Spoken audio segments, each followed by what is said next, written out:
Ini bukan sekedar pengkhianatan Sudawirat, tetapi ada sesuatu yang lebih dari itu. Kelihatannya hanya aku yang harus ke sana. Jadi?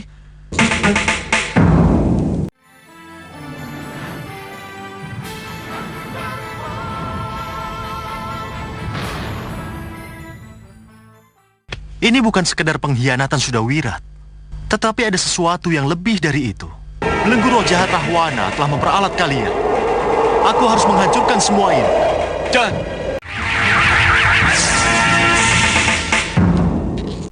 Setelah Angling Dharma berhasil menundukkan dan mengusir Prabu Mahesa Tunggal dari Sawopitu dengan tanpa syarat dan pertumpahan darah, Prabu Jayadipa sebagai Raja Sawopitu yang sah pun akhirnya diiring oleh Patih Batik Madrim untuk menuju ke Daton Sawopitu guna memimpin kembali kerajaan tersebut.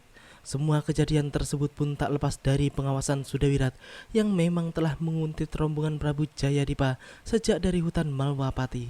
Setelah memastikan bahwa Prabu Jayadipa telah berhasil menduduki kerajaan Sawopitu, Sudawirat pun kemudian memutuskan untuk meninggalkan tempat tersebut. Namun, belum juga ia melangkah lebih jauh, tiba-tiba Sudawirat pun terbelenggu oleh Bandul Sagotra milik Raja Saputra dari kerajaan Pusar Angin. Bagaimana aku bisa mendapat nama baik kalau akhirnya begini?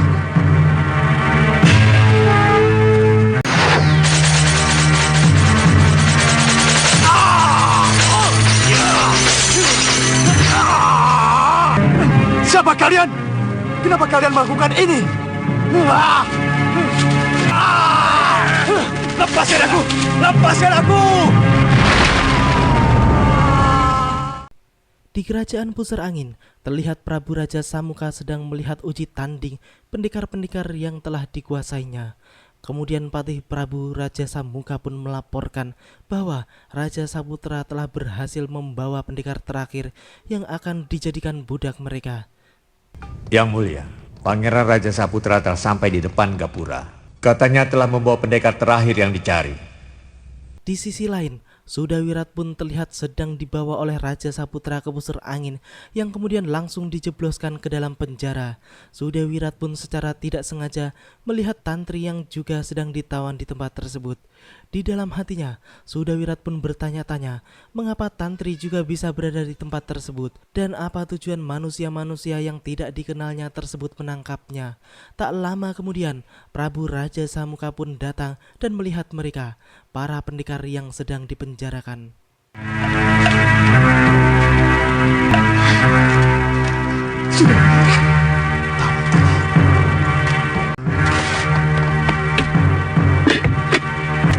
Untuk apa mereka menawanmu dan menawan mereka?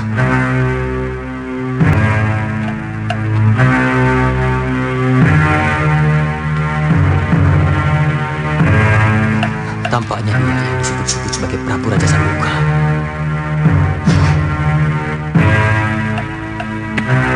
Kita dengar saja. Sementara itu di kerajaan Sawopitu, Prabu Jayadipa sedang berada di setinggil bersama para pembesar kerajaan yang lainnya. Ia pun terlihat marah karena putranya Indrasara sudah 2 pasewan ageng tidak ada hadir bersama mereka tanpa ada kabar dan alasan yang dibenarkan. Melihat kemarahan romonya, Pangeran Indrabrata pun meminta izin untuk menemui adiknya Indrasara dan akan berbicara dari hati ke hati. Romo, kalau Romo mengizinkan, biarlah saya yang mendatangi Dinda Indrasara. Saya akan bicara dari hati ke hati. Setelah itu, ia pun segera menemui Indrasara di kaputren kerajaan dengan menjebol pintu gerbang kaputren dengan paksa. Pangeran Indrasara dan para putri yang lainnya pun kaget bukan main melihat kedatangan kakaknya karena mereka sebenarnya sedang mabuk-mabukan. Permaisuri yang juga hadir di tempat tersebut pun kaget dan marah melihat kelakuan anak-anaknya yang sangat tidak mencerminkan putra-putri raja tersebut. Apa yang telah kalian lakukan? Apa? Tidak Bunda. Bunda... Memalukan. Ini menjijikan. Romo kalian harus diberitahu. Sang permaisuri pun hendak melaporkan mereka kepada Gusti Prabu, namun dicegah oleh Pangeran Indrabrata. Kemudian Pangeran Indrabrata pun mengajak adiknya untuk berbicara baik-baik dari hati ke hati dan tidak akan melaporkan yang telah mereka lakukan pada Romo Prabu. Namun Indrasara pun menolak dan justru menantang bertarung kakaknya tersebut. Ia pun langsung melayangkan pukulan berkali-kali pada kakaknya tersebut. Kemudian ia pun mencabut keris pusaka yang seharusnya tidak berada di tangannya, karena pusaka tersebut adalah pusaka sakti kerajaan yang sangat berbahaya apabila berada di tangan yang salah. Indrabrata pun kemudian menjadi korban keganasan pusaka tersebut. Saya ingin bicara, bukan berkelahi. Sabar Dinda.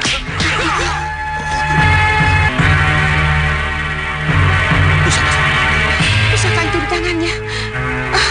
Dari mana dia mendapatkannya?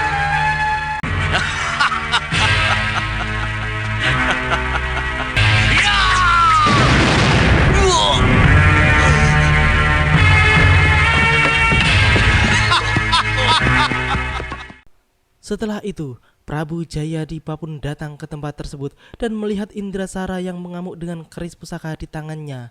Sang Prabu yang hendak melerai pun diancam oleh Indrasara untuk dibunuh, karena ia telah bertekad untuk membunuh siapa saja yang dikehendakinya, termasuk sang Prabu Romonya sendiri. Hentikan! Indrasara, Indrabrata, sudah cukup. Rawe-rawe rantas, malang-malang putung. Keris pusaka sudah di tanganku. Aku tidak akan membatalkan niatku untuk siapapun. Ya! Kanda Prabu. Di sisi lain, Ki Luhur pun sedang membicarakan kejadian yang sedang terjadi di Kaputren Kerajaan bersama dengan Senopati Jambe dan para rakrian lainnya. Namun tiba-tiba saja Sudawirat dan Raja Saputra muncul di hadapan mereka. Sudawirat pun kelihatan aneh karena sebenarnya ia pun telah dirasuki oleh roh iblis suruhan Prabu Raja Samuka, sehingga ia bisa dikendalikan oleh orang-orang pusar angin. Ki Luhur dan Temunggung Jambe pun merasakan keganjilan yang terjadi pada diri Sudawirat tersebut. Ki Luhur pun kemudian pergi ke Kaputren untuk memberitahu sang Prabu tentang kejadian yang telah terjadi di tempat tersebut. Sudawirat pun kemudian menyerang Temunggung Jambe dengan ganas. Raja Saputra pun kemudian mengeluarkan bandul sagotranya yang kemudian melilit semua petinggi Saopitu yang ada di tempat tersebut untuk menangkapnya.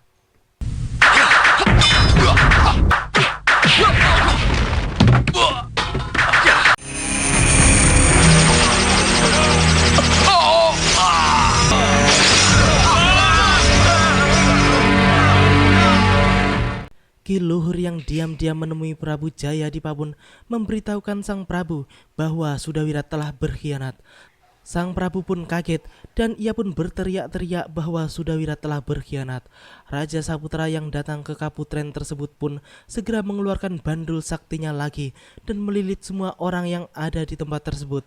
Namun secara diam-diam Ki Luhur pun berhasil kabur, yang kemudian segera pergi ke Malwapati untuk melaporkan kejadian tersebut pada Prabu Anglingdarma.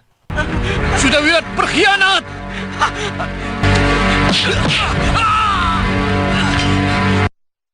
Maafkan saya, Pangeran. Sudawirat. Sudawirat.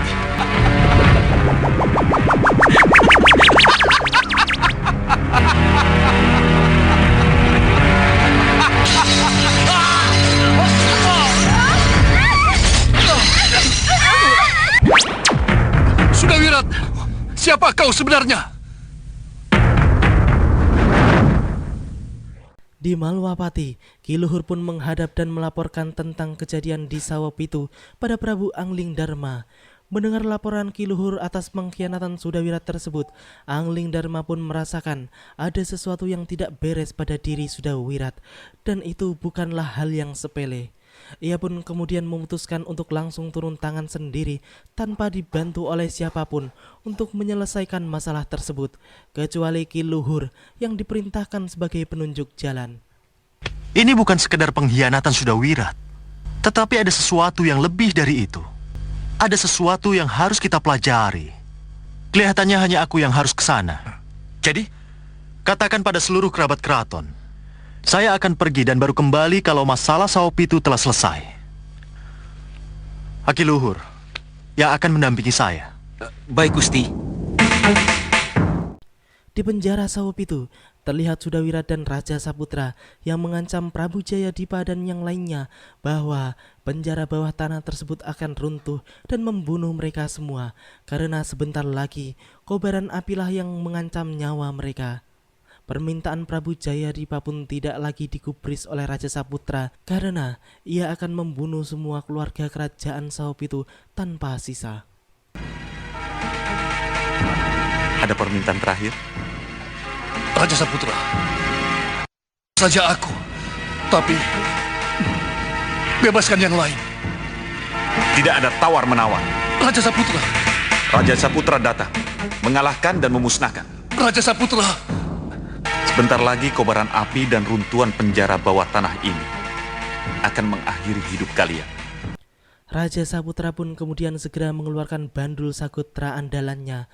Namun, Sudawirat yang melihat Prabu Jayadipa beserta keluarganya yang sangat memohon dan melas tersebut pun membuat pertentangan batin dalam dirinya, sehingga ia pun berteriak sekeras mungkin hingga membuat bandul sakutra Raja Saputra pun gagal dipatek. Tiba-tiba datanglah Prabu Anglingdarma dengan menggunakan aji halimunan dan menghajar semua manusia-manusia jahat tersebut termasuk Raja Saputra sendiri. Mereka pun semua dibuat tak berdaya oleh Prabu Anglingdarma. Kiluhur pun kemudian muncul untuk menyelamatkan Prabu Jayadipa dan yang lainnya. Ia pun memberitahu bahwa ia datang bersama Prabu Anglingdarma yang sedang menggunakan ajian halimunan.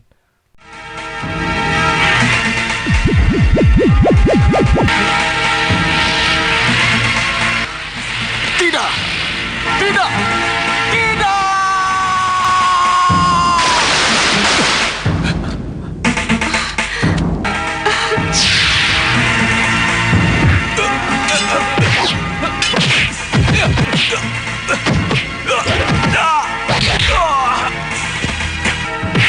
Saya datang bersama Gusti Prabu Anglingdarma.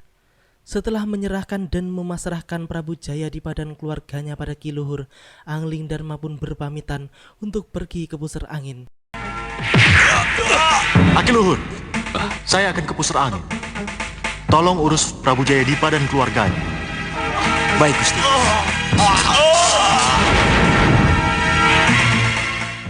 Anglingdarma pun kemudian terlihat sedang terbang ke pusar angin bersama Raja Saputra dan para anak buahnya yang terbelenggu bandul sakutranya sendiri.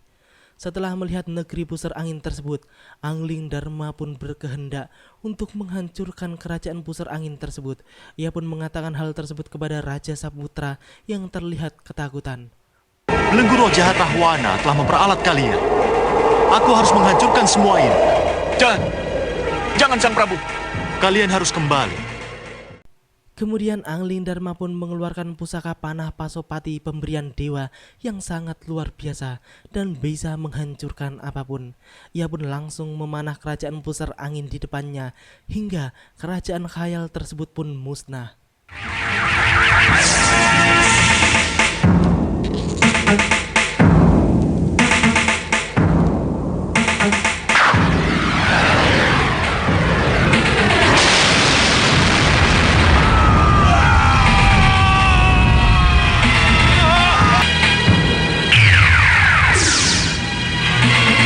Kalian harus kembali. Ya Sang Prabu, ampuni kami.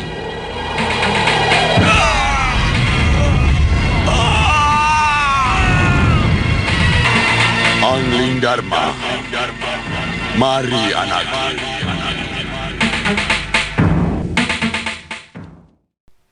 Demikianlah akhir dari episode ini. Nantikan kelanjutan kisahnya di episode yang akan datang. Terima kasih bagi teman-teman semua yang udah mau nonton. Jangan lupa subscribe dan share. Wassalamualaikum warahmatullahi wabarakatuh. Dan salam anak 90-an.